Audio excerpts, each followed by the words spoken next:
right, let's get it on. What's going on, YouTube world, YouTube streets? It's your boy, Big Nate, aka Always Triggered, and we've got another episode of our weekly sports podcast.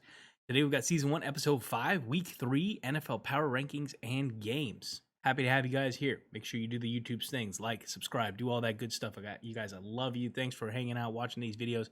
I hope you enjoy this one. Let's go ahead and jump right on in. Teams 32 to 21. You know how we always get started here with what I'm going to be calling from now on, the basement of the NFL teams. Those being teams at the bottom of the league. And if you see here, we have the Lions, Jaguars, Jets, Falcons, Giants, Texans, Eagles, Vikings, Bengals, Bears, football team, and the Colts. So those are teams 32 to 21. I want to go ahead and fit in what I like to call my NFC East watch because it fits here. 75% of the division is down here. We'll start things off with the Eagles. I really was tempted to put the Eagles over the Washington football team in my ranking. I believe if they didn't have those injuries that they had to Brandon Graham, and then they lost an offensive lineman, I believe a starter there on their offensive line. If it wasn't for those injuries, I would have put them above the Washington football team. I really like what I see coming out of Philadelphia. I think what really intrigues me the most about their offense and Nick Sirianni and what he's doing with Jalen Hurts is that they're using different concepts and adapting their offense to their opponent. And that's a lot of what I'm seeing with the Dallas Cowboys and Kellen Moore doing. So I really think they're a sneaky team here in the NFC East. And if they're healthy, or if they can get healthy quick and get on page with what Nick Sirianni's putting down there for them, I really think they could be a contender in the NFC East. Right now, almost they're better than the Washington football team and the Giants. But alas, like I said, their injuries have them at 26. Let's take a look at the Giants, who suffered a devastating loss to the Washington football team this last weekend.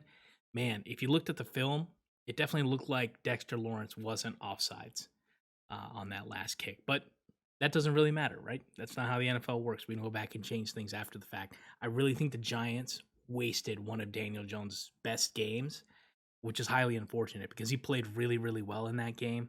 They had miscues. They had some infighting going on during the game. I believe Galladay was yelling at Jason Garrett, supposedly. Just not a good look. This team definitely just looks flat out bad to me. And then Washington at 22. So I dropped them a spot. Yeah, they won. They hung on and they won that game. But they did not look great. Their defense, to me, not as good as what I thought was advertised. They still have plenty of time to get it right. They have a tough matchup here later this week, but we'll get more into that later on in this episode. Taylor Heineke's growing on me. I really like him. And it's interesting to see the teams here at the bottom of the NFC East and how they're playing out. I think there's some promise with these teams, but there's so many glaring holes with these three teams specifically that they warrant being here in the basement. Let's go ahead and move right over to what I'm dubbing the rookie QB watch. So I watched actually a good amount of film on the rookies, and it's been 2 weeks now. And I had some thoughts that I wanted to share here about the rookie quarterbacks. As you can see, a lot of the rookie quarterbacks, 3 of them particularly that I want to get into here, are in the basement. So we'll start with the Jacksonville Jaguars there at 31. Trevor Lawrence, to me, man, he's got a lot of physical talent, and there's no denying that. But his processing speed right now is pretty darn slow. He may not have the advantage that some of his counterparts, the other rookie quarterbacks, have when it comes to their roster, even their coaching.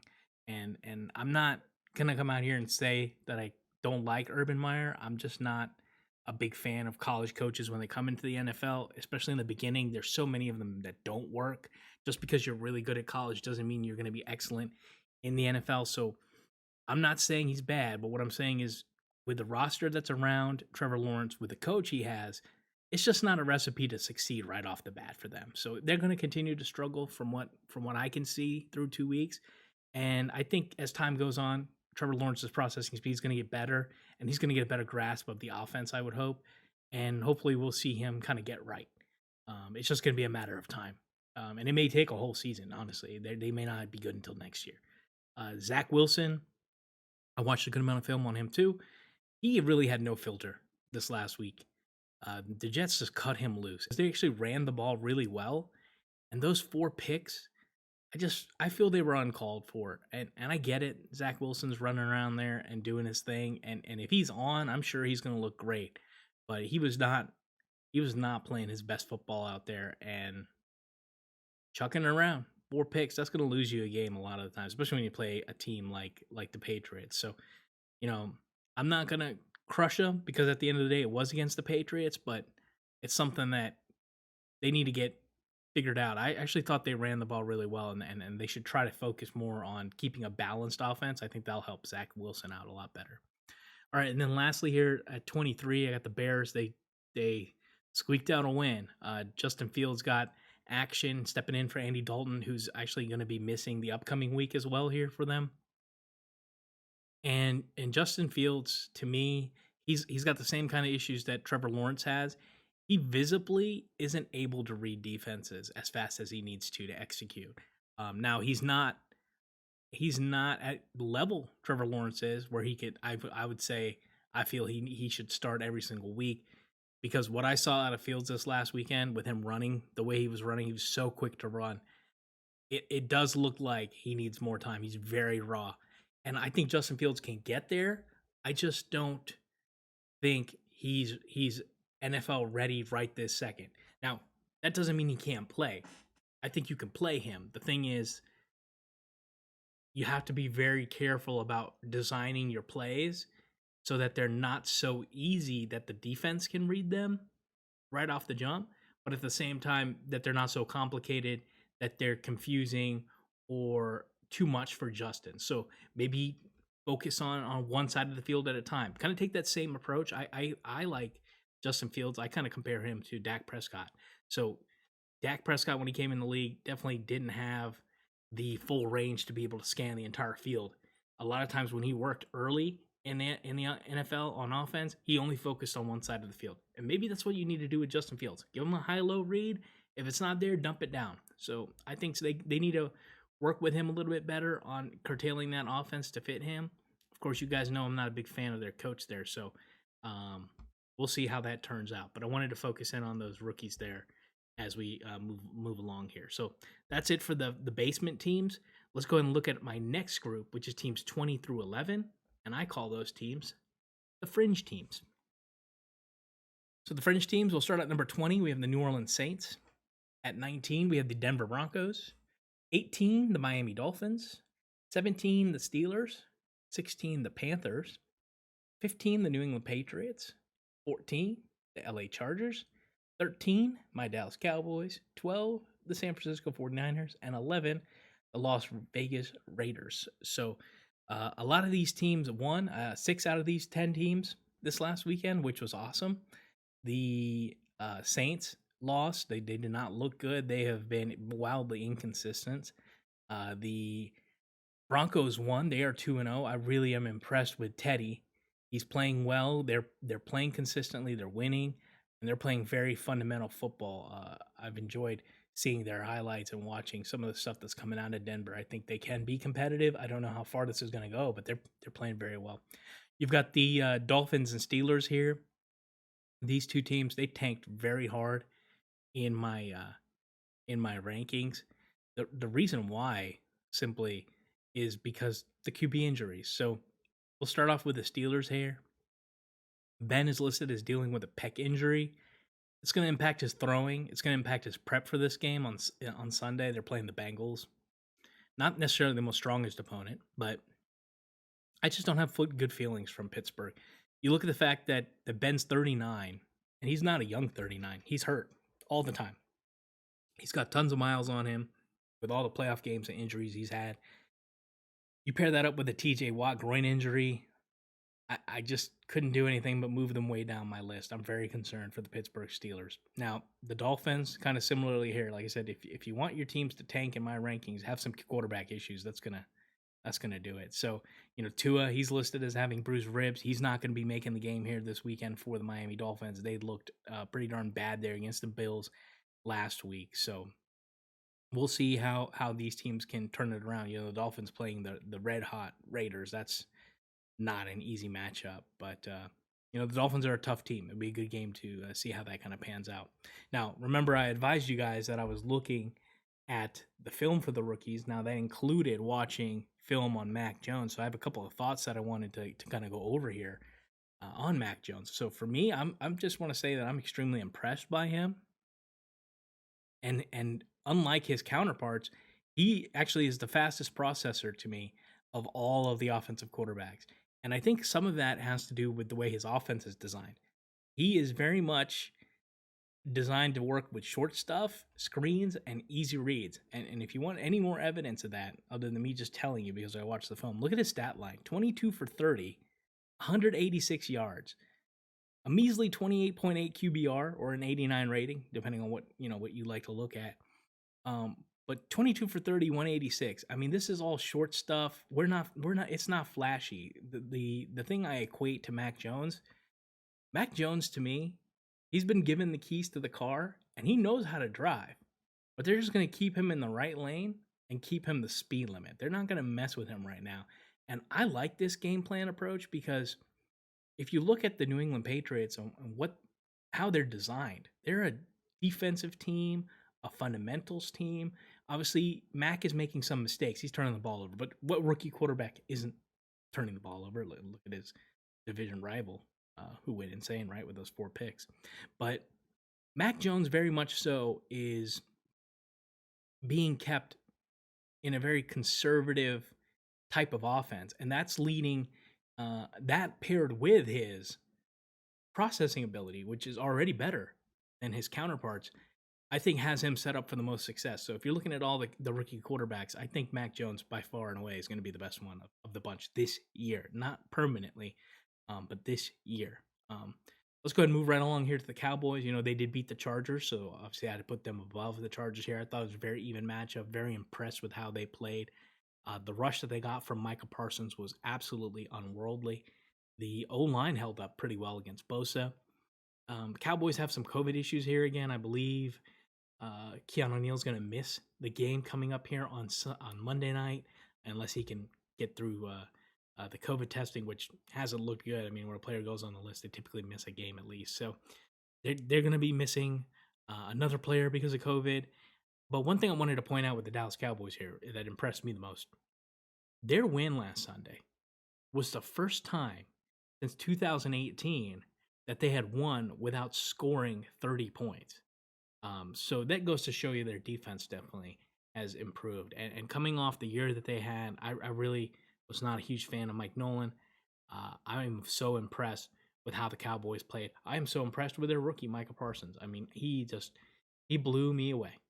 He played great. So really cool to see that happen for them. And then thusly have them ranked at number 13. Now, we have the 49ers and the Raiders here at 12 and 11. Man, these teams played really well. Not too much more to be said about them. Of course, the Raiders, red hot. They moved up 7 spots here. So let's not brush over that. And the fact that Derek Carr does look to be a serious contender for an MVP candidate because he's playing lights out, and the Raiders are much better for it. I actually, one thing that I thought would be a negative for the Raiders this year would be their defense, and their defensive line in particular has been quite a strength for them. So the pressure that they're able to generate is really making their opponents make mistakes, and just puts the Raiders in such a better position to be out in front. They don't have the best running game, but I'll tell you, Derek Carr, he's playing really well now. He did suffer an ankle injury last week. All signs so far are saying that he's going to be good to go here for week 3. So as long as they're playing the way they are, I expect to see great things out of the Raiders. Maybe they can make a push here and make some noise out there in the AFC. All right, and that concludes the teams that are on the fringe. Top 10 teams for my power rankings after 2 weeks. Number 10, the Tennessee Titans. They played a really good game against the Seahawks. Very impressed with them. Derrick Henry is an absolute stud.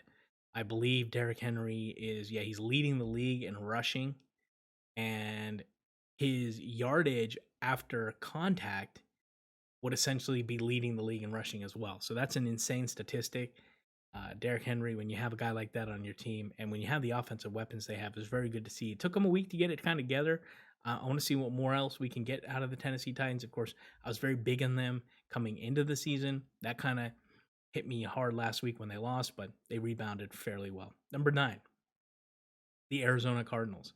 So the Arizona Cardinals definitely got a little lucky there playing the Vikings with that last minute field goal miss by the Vikings. I thought Kirk Cousins did an awesome job of setting up the Vikings to win that game. But sometimes it's better to be lucky than good. So Kyler Murray played decent, didn't play his best stuff, but he's still out there putting up gaudy stats. And I really like what I see out of Arizona. They fell a couple spots, but I don't think we're gonna be seeing them go too far from where they are. All right, number 8, Green Bay Packers. So they moved down a spot. I really think they played about a game and a half, about as bad as they could. I mean, they obviously last week did not play well at all, and then come out and start the Monday night game, allowing Detroit to score a touchdown. So that just really didn't sit well with me. They got it together here in the second half, and they won the game pretty easily. However, I see a lot of things in the Green Bay defense that concern me. I'm going to call them soft serve ice cream because I really don't think that the Packers defense is going to be helping them at all this year. If they continue to play like they did through the first 2 weeks, this team's going to continue to struggle to stay ahead of teams, and they're going to have to ask Aaron Rodgers to do just about damn near everything for them. And we've seen that story before. It doesn't normally end well. They don't get to the Super Bowl like that. So hopefully they'll turn it around for their sake, but if they don't, we're just going to continue to see them drop. I'm sure they're going to face a lot heavier or harder opponents than the Lions. All right, number 7, the Seattle Seahawks. They played a tough game. They did lose, but they're going to take advantage of the fact that teams that were ahead of them here in my power rankings, like the Packers and the Cardinals, those teams fell down the rankings. So just by the nature of the Seahawks and the way they played, they moved up. Losing a game against the AFC is not the worst of things. I think the Seahawks have every makings to be a contender in the NFC and therefore deserving of my number 7 ranking. Number 6, the Baltimore Ravens. So big move up for them, coming from 11, going all the way up to 5. That scene where John Harbaugh asked Lamar if he wanted to go for it to win that game just shows me how much trust he has in Lamar. And I have to admit one thing. I did not do right by trying to evaluate in my own mind Lamar Jackson's passing as needing to be on par with some of the best passers I've seen in my lifetime. I'm talking about guys like Tom Brady, Peyton Manning, Joe Montana. I cannot expect to see that kind of pocket passing from Lamar Jackson. And this is something that's on me, guys, because I had them ranked so low last week. Their injuries concerned me, but let's not forget, or let me not forget, that Lamar Jackson was an MVP. And his pocket presence, his footwork, his ability to be a dynamic aspect of an offense should not be overlooked. So I definitely feel like this team was the one that I got the most wrong last week. And I'm very happy to see them move up. I think Baltimore is a very strong team as far as they're coached extremely well. They will remain competitive as long as they have John Harbaugh and Lamar Jackson. So, all right, moving right along here to number 5, the Buffalo Bills. So I think the Buffalo Bills kind of played with their food a little bit here, much like another team coming up in my list. But they still got the dub. They put a good beating on the Dolphins, but they stopped kind of playing their best, I thought, after they got ahead. So I liked the fact that they got pressure.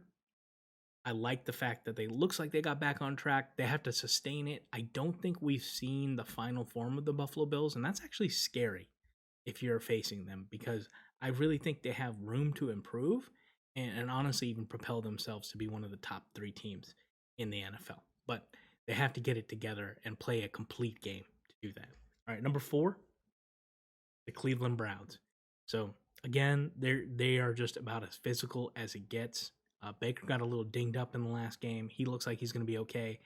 I think he's a stud. I think the way they play football is phenomenal. They continue to beat other teams up and gut out wins. And I'm gonna tell you something: if you're playing against the Cleveland Browns, if you're not ready to bring it, they will get on you real quick, and they ain't gonna let go. So I'm really happy with what I'm seeing out of the Cleveland Browns. I think they are the second best team in the AFC. All right, number 3, which I think is the second best team in the NFC, and that is the Rams.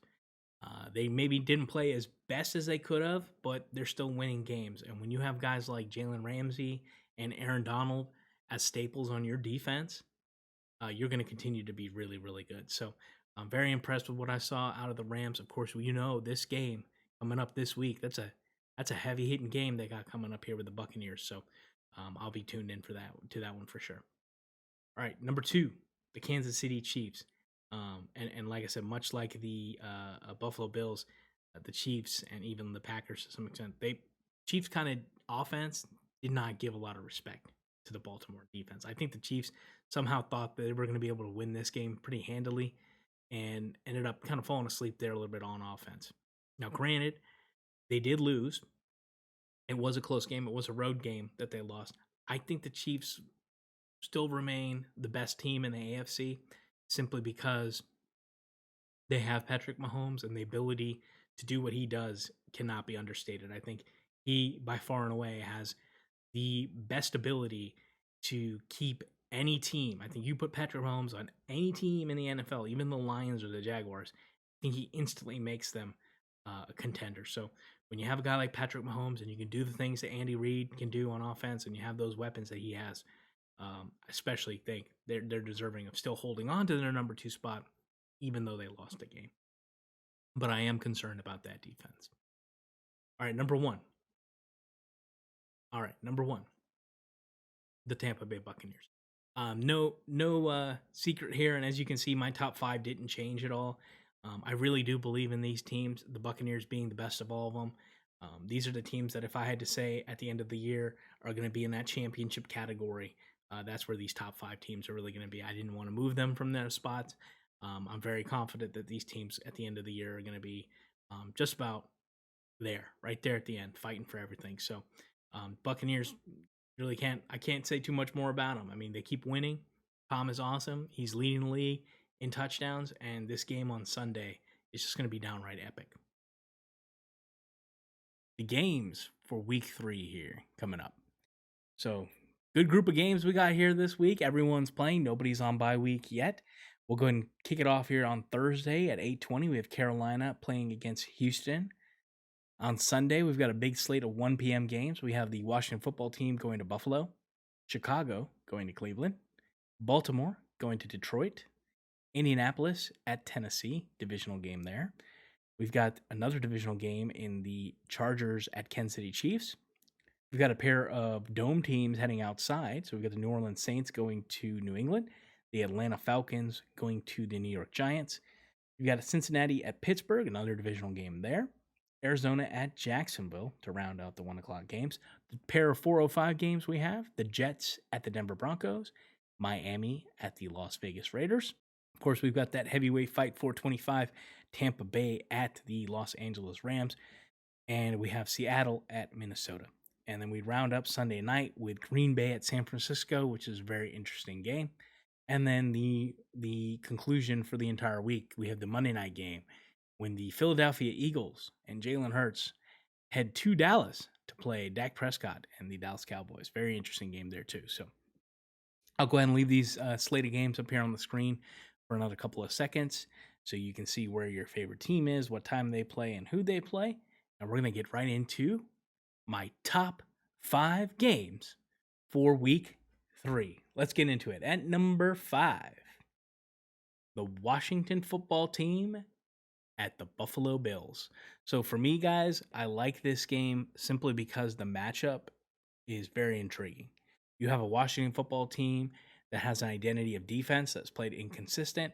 You have a Buffalo Bills team where their identity is predicated around offense, and I think they've been equally inconsistent. It's a historic matchup, old Super Bowl matchup, and I think these teams are not maybe evenly matched, but well constructed to play against each other. So the matchups are super intriguing for me. Number 4, the Los Angeles Chargers at the Chiefs. Again, that's a divisional game, guys, and you got two teams that are coming off of losses. The Chargers, I feel, are very well built to match up well against the Chiefs. And if the Chargers can establish their run game, I think Austin Eckler had over 111, 120 yards last week. I really think that the Chargers have some keys that they could use to really get into the Chiefs. And I think that game's going to be a lot better than maybe what some people are thinking. All right, number 3, we have the Monday night matchup. We get the Eagles and Cowboys. I don't think there's very much you need to be had said here. The Eagles and Cowboys. This is gonna be a great game. It's gonna be an awesome Monday night game, and I look very much forward to sitting down and enjoying that one. Number 2, the Packers at the 49ers. Man, the 49ers have played extremely great football to begin this year. You guys know how big of a fan I am of just how much speed they have and their offensive game planning. And with that Packers defense looking the way they look, and historically how the Packers have fared when they go to Santa Clara, I think this game has the makings for fireworks. So I'm going to be enjoying this one on Sunday night. I think it's going to be very high scoring, and I look forward to hopefully seeing the 49ers go 3-0, because I just think that would be a great storyline. It's for selfish reasons. All right, and then the number 1 game, guys. Like I say every week now. If you don't know, now you know.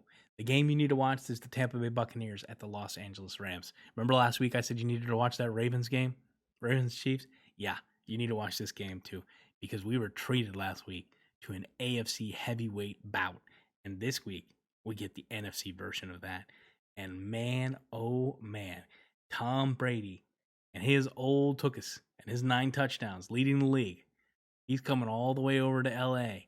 And I just really want to see what that atmosphere looks like in SoFi with the Rams all juiced up. You know they're going to be pumped up.